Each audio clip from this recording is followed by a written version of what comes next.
Во денешниот дневник на ТВМ ке гледате. Големи количини текстил завршуваат на ѓубриште.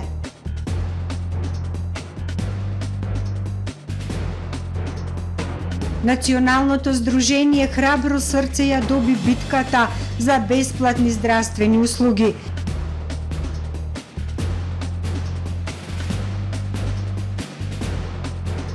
Севера Охрид со зајакнати мерки за заштита од пожари на отворен простор.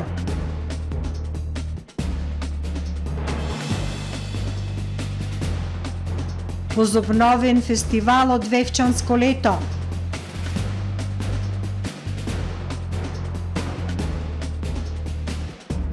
Поевтинуваат бензините. Ги погледнавме кратките најави, со дневникот започнуваме по временската прогноза. Останете со нас.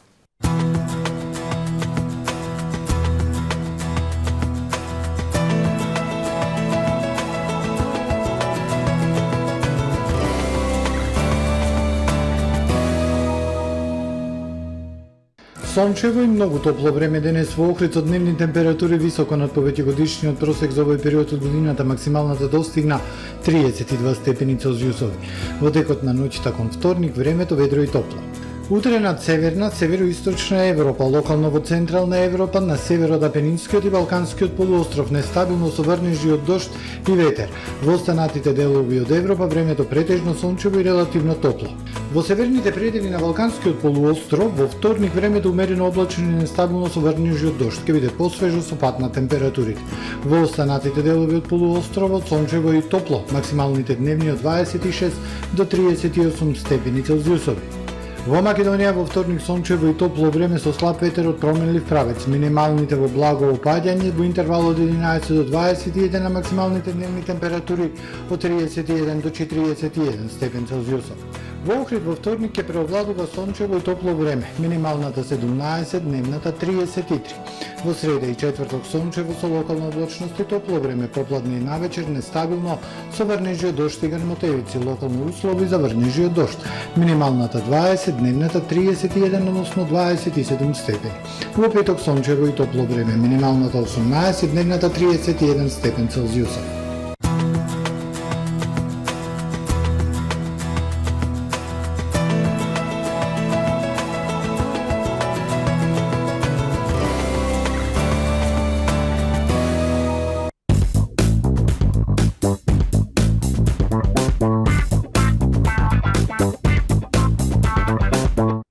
Добре дојдовте во светот на Кармен Бау Центар. Во беспрекорно уреден продажен простор, купувањето во еден Бау Центар никогаш не било попријатно. Со гордост ви го представуваме нашиот шоурум Мараци, со најголем избор на плочки од мараци и санитарија од светски познатите брендови Грое, Колпасан, Идеал Стандард, Рока, Унитас. На располагање ви е нашиот архитект, кој ќе ви помогне во осмислување на вашиот проект. Располагаме со најбогатата палета на ламинат во државава. Одберете од 100 различни дизајни на Swiss Chrono. Покрај стандардниот избор на фасадните системи Knauf и Бекамент, ви нудиме богат избор на професионален алат на реномираните производители Bosch и Divol. Кармен Бау Центар на улица Железничка. Супер акција во Миса Маркети. 7 Days 110 грама 29 денари. Вита Нова 30 грама 6 денари. Исоспорт 0,5 литри 45 денари. Протеин пудинг 180 грама 55 денари. Збрегов јогурт 1,75 литри 109 денари. Елеа крем за депилација 135 грама 89 денари. Афродита шампон 1 литар 99 денари. Септона 200 парчиња 49 денари. Пазарете со мерак, ваши Миса Маркети. Бидете сам свој мајстор со 108 парчиња Гедоре рачен алат. За само 2600 денари добивате комплет со кој ќе ги решавате сите механички поправки во вашиот дом и вашиот миленик на 4 тркала. Доставата е бесплатна низ цела држава, а со правилна употреба алатот има доживотна гаранција. Побарајте лозинка за онлайн нарачка на нашиот вебшоп. Steering Trade.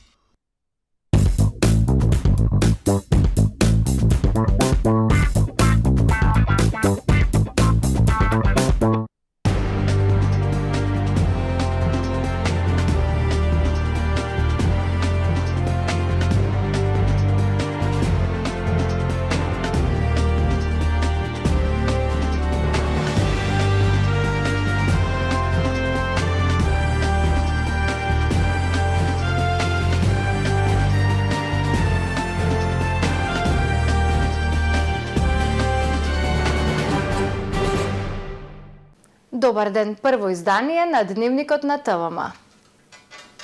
Големи количини текстил завршуваат на ѓубриште. Пред да бидат однесени на нестандардните депонии, често облеката се расфрла по улиците и покрај контейнерите. Нема примерна селекција на отпадниот текстил во домовите, а нема ниту садови за одлагање. Подобрување на состојбите се очекува со новиот закон, кој треба да стапи на сила на почетокот на следната година. Еколошки свесните граѓани прашуваат каде треба да се одлага и каде завршува отпадниот текстил. Некои граѓани старата облека ја оставаат во најлонски вреќи до контејнерите, мислејќи дека на тој начин некој кој има потреба ќе ја земе, но истата најчесто завршува расфрлана во околината, по улици и тревници околу станбените објекти. Облеката и ткаенините како отпад на крај завршува на нестандардните депонии. Единствена организација која засега врши реупотреба на текстилот е Црвен крст. Сашо Точков, председателот на Општинската организација на Црвен крст, вели многу често се злоупотребувани како хуманитарна организација од граѓаните и од луѓето во социјален ризик. Се соочуваме со најразлични предизвици, пред се од страна на несовесни граѓани кои што донираат облека која што не е употреблива, и скината која што не можете ни за крпи да ја употребите. Имаме проблем со тоа, треба таа после да ја носиме на депонија, односно да ја фрламе. Тоа го правиме со комуналец, со Охридски комуналец, на таа облека која што не е користлива. Исто така имаме проблем и предизвик со луѓето кои што доаѓаат да ја земат облеката, земаат во количини кои што не се за нив толку потребни, па после ги фрлаат, ги расфрлаат по контейнерите во близина на Црвениот крст. Од јавното предпријатие Охридски комуналец информираа дека отпадниот текстил од домаќинствата завршува на Мауцкер, каде што се покрива и натапкува со земја. Кажуваа дека го подигаат заедно со домашниот комунален отпад. Нема примерна селекција на отпадниот текстил од домовите, а нема нити садови каде што би се одлагал. Од Министерството за животна средина и просторно планирање потврдуваа дека во градовите нема посебни садови за селектирање на текстил. Оваа проблематика не е решена, иако Законот за управување со отпад од 2004 година го уредува задолжителното селектирање на отпадот од домот, укажува Ана Мазнева Карамфиловска, раководител за селектиран отпад при Министерството за животна средина и просторно планирање. Проблемот е што граѓаните немаат услови каде да го однесат тој отпад. Значи, тоа е обврската, беше обврска на општините да го спостават собирни центри каде што ќе можат граѓаните бесплатно да се ослободат од различни видови на отпад кои го создаваат во домаќинствата, вклучително и отпадниот текстил. Меѓутоа може да се однесат и други или отпадни уреди, например може да се однесе мебел и така натаму. Тоа сега за сега не е се уште не е воспоставено. И од тие причини граѓаните немаат каде. Министерството за животна средина и просторно планирање најавува решение за состојбите. Ред треба да се воведе со новиот закон за дополнителни текови на отпад во режим на проширување одговорност на производителите. Законот треба да стапи на сила од јануари 2023 година. Со него треба да се регулира начинот на воспоставување на системот за одделно собирање на тековниот отпад, финансирањето на системот, начинот и местото каде ќе заврши отпадот. Во земјава 4 компании веќе добиле дозволи за складирање и третман на отпадниот текстил за извезување на преработен или полупреработен отпад. 3 компании пак имаат дозвола за преработка на текстил. Националното здружение Храбро срце ја доби битката. Пациентите со механичка поддршка на срце конечно добија резервни батерии за одржување во живот и ослободување од партиципација за здравствените услуги. После долги напори и преговори, пациентите со механичка поддршка на срце во земјава добија резервни батерии, врзани со механичка пумпа 24 часа. За овие луѓе комплетно зависни од напојување, батериите и струјата значат живот. Нивното слабо срце нема да чука ако има прекин и на само неколку секунди. 15 на пациенти во државата беа секојдневно изложени на ваков животозагрозувачки ризик. Задоволни и среќни што државата обезбеди резервни батерии кои ќе може да ги одржуваат во живот. Може мирно да спиеме, а оние резервни батерии кои што во било кој случај кога би дошло до прекин на електричната енергија би ја превзеле функцијата и би ни дале аларм. Сега ќе се стават во функција. Успеавме на крај државата ни одобри промена на нашите неопходни резервни делови. Храбро срце ја доби и битката за ослободување од партиципација за пациентите со механичка поддршка на срце. Здравствените прегледи и тестови кои беа прескапи и поголемиот дел од нив не можеа да се ги дозволат, конечно ќе се бесплатни и достапни. Голема вест за нас е, добивме бесплатни прегледи во државната кардиохирургија. Оние прегледи кои што не коштаа многу скапо, сега во државната кардиохирургија се бесплатни или за символична сума од 40-50 денари надомесна партиципација. И контролниот тест за ХЛА испитување кој што е неопходен за трансплантација, сега е сосема бесплатен. Со години Националното здружение Храбро срце бараше подостапни здравствени услуги за пациентите со вградена механичка циркулаторна подпора на срце. Месечно овие пациенти трошеа најмалку 12.000 денари за редовните прегледи и дополнително за неопходните тестови. СВР Охрид и шумската полиција ќе патролираат со цел контрола, превентива и заштита од пожари на отворен простор. Со цел поголема заштита од шумски и други пожари на отворен простор, СВР Охрид ќе ги заакне мерките од превентивен, но и од репресивен карактер за заштита на шумите, пасиштата и другите отворени простори од пожари. Во таа насока вклучени се сите расположливи капацитети и опрема која наменски може да се користи за заштита на шумите од пожар, како и во случај на локализирање на евентуално настанат пожар од поголем обем, информира портпаролот на СВР Охрид Стефан Димовски. Состојбата на подрачјето кое го покрива секторот ќе се следи во соработка со територијалната противпожарна единица, Центарот за управување со кризи, јавното претпријатие Национални шуми, национални паркови, шумската и граничната полиција, армијата, органите на локалната самоуправа, Црвен крст и други надлежни субјекти и институции. Ке се преземаат предвидени мерки за заштита, но и навремено забележување и информирање за настанат пожар до сите останати релевантни субјекти за координирано преземање на тамошни мерки и навремено локализирање, посочува Димовски.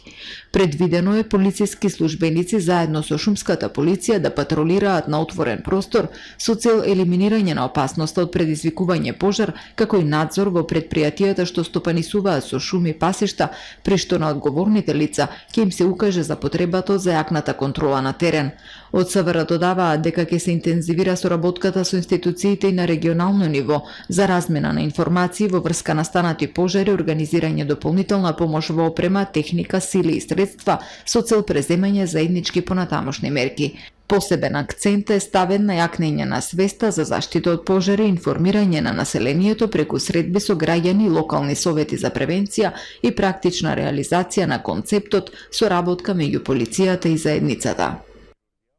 Денес амбасадорката на Швајцарија Вероник Улман Марти беше во посета на Охрид, заедно со градоначалникот Кирил Пецаков, директорката на Центарот за развој на Југозападен плански регион Миријана Лозановска и представникот на Советот за развој на Југозападен плански регион ја посетија специјалната болница за ортопедија и травматологија Свети Еразмо. Директорот на болницата, доктор Ацо Велески, им го представи базенот за физикална терапија, кој Центарот за развој на Југозападен плански регион во соработка со општина Охрид го реализираа преку Министерството за локална самоуправа и Швајцарската агенција за развој и соработка. Од страна на стручните лица, амбасадорката беше запознаена со досегашниот тек на работа на базенот и медицинските третмани кои се одвиваат тука. Дополнително беше разговарано и за потребите за дозаокружување на базенската опрема, која повторно би била финансирана од страна на Швајцарската агенција за развој и соработка. Градоначалникот Кирил Пецаков изрази благодарност и задоволство за досегашната соработка со швајцарската амбасада и Агенцијата за развој и соработка. Тој ги истакна проектите кои се реализираат со нивна соработка и потенцираше дека општина Охрид подготвува нови проекти со кои ќе учествуваат на наредните повици, за кои се надева дека повторно ќе бидат поддржани, информираат од кабинетот на градоначалникот. Амбасадорката истакнала дека е задоволна од соработката и исполнителноста во реализацијата на проектите кои се одвиваат преку Центарот за развој на Југозападен плански регион и општина Охрид.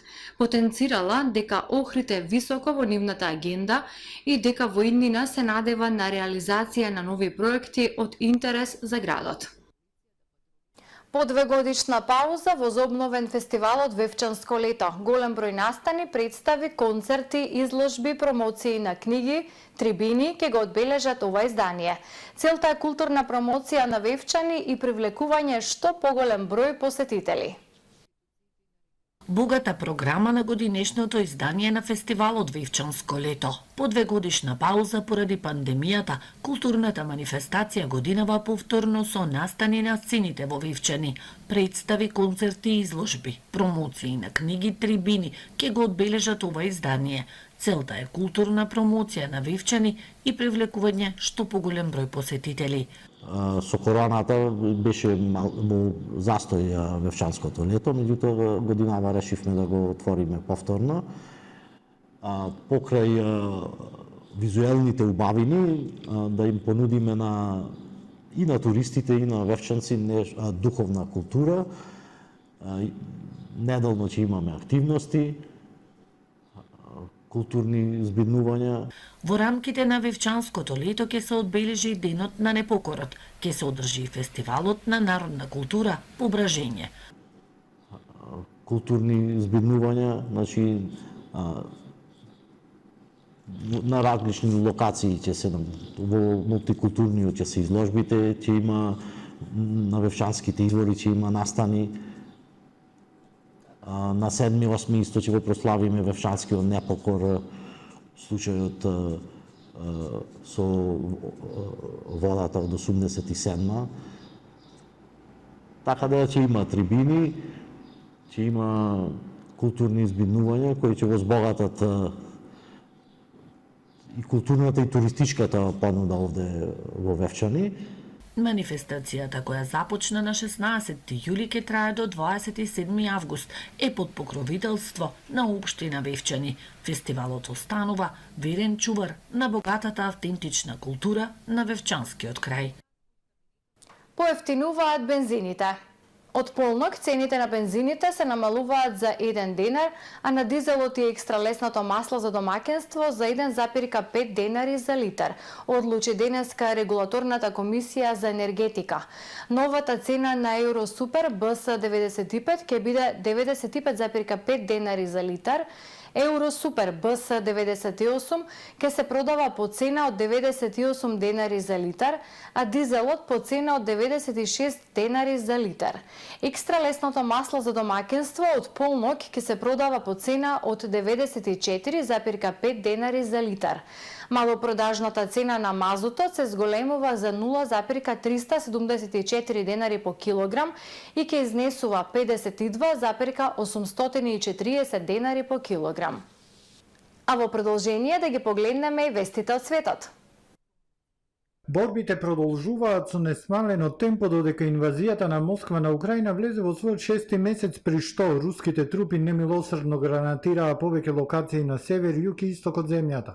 Британското министерство за одбрана во својот дневен билтен за разузнавање на 25 јули соопшти дека се водат борби на исток и во регионот Керсон, кој падна во рацете на русите уште на почеток на војната, бидејќи оскудните кадровски ресурси им отежнуваат на руските команданти да одлучуваат дали да се засили офанзивата на исток или да се зајакне одбраната на запад.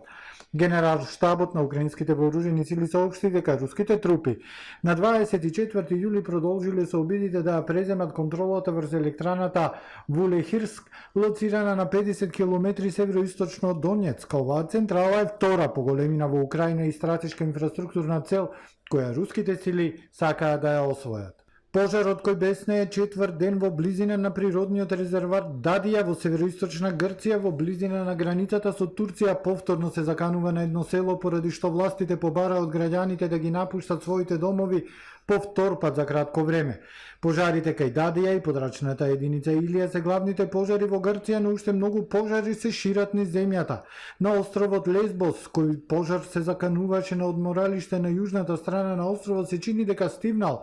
Има само изолирани џебови според локалните власти. Во меѓувреме, пожари избувна и на неколку други локации, на Пелопонес, Централна Грција, на Халкидики и Крит.